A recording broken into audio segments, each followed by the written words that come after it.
এই যে গ্লাসি রসমালাই আজকে আমিও বানিয়ে ফেললাম। একদমই সহজ এবং সিম্পলভাবে, দেখতে যতটা সুন্দর হয়েছে খেতে তার চেয়েও বেশি অসাধারণ হয়েছিল।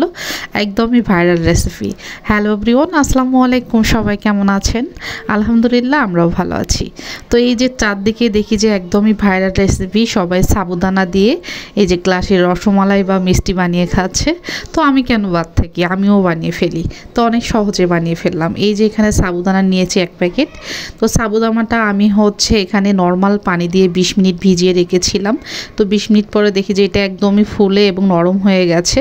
তো এবার এই যে প্লেটে নিলাম, দেখুন কতটা সুন্দর সফট হয়েছে। এটা কিন্তু শক্ত থাকলে একদমই ভালো হবে না, অবশ্যই 20 মিনিট থেকে আধা ঘন্টা ভিজিয়ে রাখতেই হবে।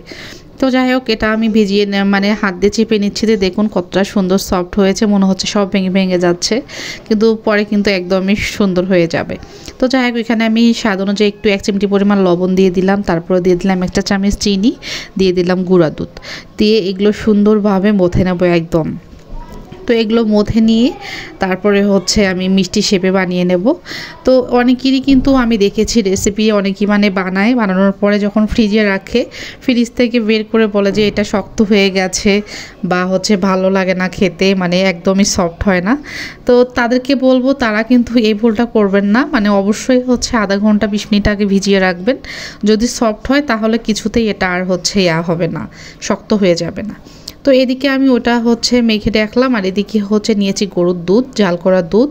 দুধের মধ্যে দিয়ে দিলাম 2 চা চামচ আবার গুঁড়া দুধ, তারপরে দিয়ে দিলাম কনডেন্স মিল্ক। যেহেতু রসমালাই বানাবো, একটু তো ভালোভাবে করতে হবে, তাই না?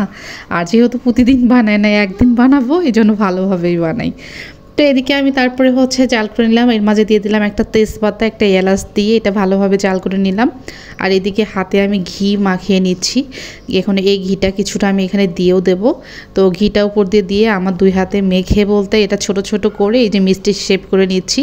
যার যেমন ইচ্ছা সে সেইভাবে শেপ করে নেবেন। আমি গোল গোল করেই নিচ্ছি, আর খুব গোলও করিনি। দেখুন 1 হাত দিয়ে মুঠা করে করে যেমনটা হয় তেমনটাই নিয়েছি। তারপরে এখানে দিয়ে দিলাম চিনি। এটা যখন ভালোভাবে জাল হয়ে গেছে, সেই পর্যায়ে এখানে লাল চিনি দিয়ে দিলাম। আর চিনির পরিমাণটা আমি কম দিয়ে দিচ্ছি, যেহেতু আমি কনডেন্স মিল্ক দিয়েছি। এটা কিন্তু এমনিতেই কড়া মিষ্টি হয়ে যাবে। আর জাল করতে করতে এটা এতটা ঘনত্ব হবে যে ফাইনাল লুক দেখে বুঝতে পারবেন যে আসলেই চিনি কম দেওয়ার কারণটা কি। তো এইবার আমি চিনিটা দিয়ে মিশিয়ে নিয়ে যখন বলক আসেনি, সেই পর্যায়ে একটা একটা করে দিয়ে দিলাম। দিয়ে এর পাতিলটা নেড়ে নেড়ে দিচ্ছি। আর এগুলো কিন্তু একটু পরে এই যে তুলে দেখাচ্ছি, একদমই 1 মিনিটের মধ্যে এগুলো শক্ত মধ্যে এই যে জমা হয়ে এসেছে। আর এগুলো কিন্তু কিছুতেই ভাঙবে না যতই নাড়াচাড়া করুন। তো এবার আমি চুলার জালটা মিডিয়াম লোর মাঝামাঝি রেখে এগুলো রান্না করে নেব, যতক্ষণ না দুধটা একদমই কালার চেঞ্জ হয়ে ঘন হয়ে আসতেছে। তো সহজ সিম্পলভাবে কিন্তু আমরা সবাই বানিয়ে খেতে পারবো। বাসায় যদি বাচ্চা থাকে তারা তো একদমই মজা করে খেয়ে নেবে। তো আমি এটা বানানোর পরে আমার ছেলে স্কুল থেকে এসেছে, ওকে ঠান্ডা ঠান্ডা ফ্রিজ থেকে বের করে দিলাম। বলতেছে আম্মু এত মজার হয়েছে, এটা তুমি কিভাবে বানাইছো? তো এটা কিন্তু অনেক সহজ সিম্পল। দেখুন কতটা সুন্দর হয়েছে জাল করতে করতে। তো এই যে দেখুন, এবার আমি জালটা বন্ধ করে দেব, যেহেতু একদমই ঘন হয়ে এসেছে। এটা ঠান্ডা হওয়ার পরে কিন্তু আরও একটু ঘন হয়ে যাবে। এই যে দেখুন কতটা সুন্দর, আর কালারটাও কিন্তু অনেক সুন্দর এসেছে। একদমই আমি কনডেন্স মিল্ক এবং গুঁড়া দুধ দেওয়ার কারণে আনুগত্যটা বেশি বেড়ে গিয়েছে। তো এই গরমের দিনে কিন্তু ঠান্ডা ঠান্ডা এরকম রেজাল্টগুলো খেতে অনেক ভালো লাগে। সবাই সহজ সিম্পলভাবে বানিয়ে খেতে পারেন। তো কেমন লাগলো আমার ছোট্ট রেসিপিটা সবাই কিন্তু কমেন্ট করে জানাবেন। ভালো লাগলে অবশ্যই ভিডিওটি শেয়ার করে দেবেন।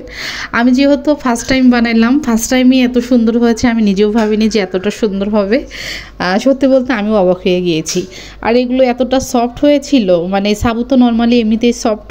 তো অনেকই রেসিপিতে দেখেছি যে তারা নাকি শক্ত হয়ে গিয়েছে। তো আমি ভাবলাম যে আমার কেমন হবে, আমি তো জানি না। তো দেখি যে না, আলহামদুলিল্লাহ আমারটা অনেক সুন্দর হয়েছে। এই যে দেখুন আমি কাটতেছি, একদমই নরম সফট একদম, আর একদমই গ্লাসি চকচকে রসমালাই, খেতে দারুণ ছিল। তো সবাই ভালো থাকেন, সুস্থ থাকেন, আল্লাহ হাফেজ।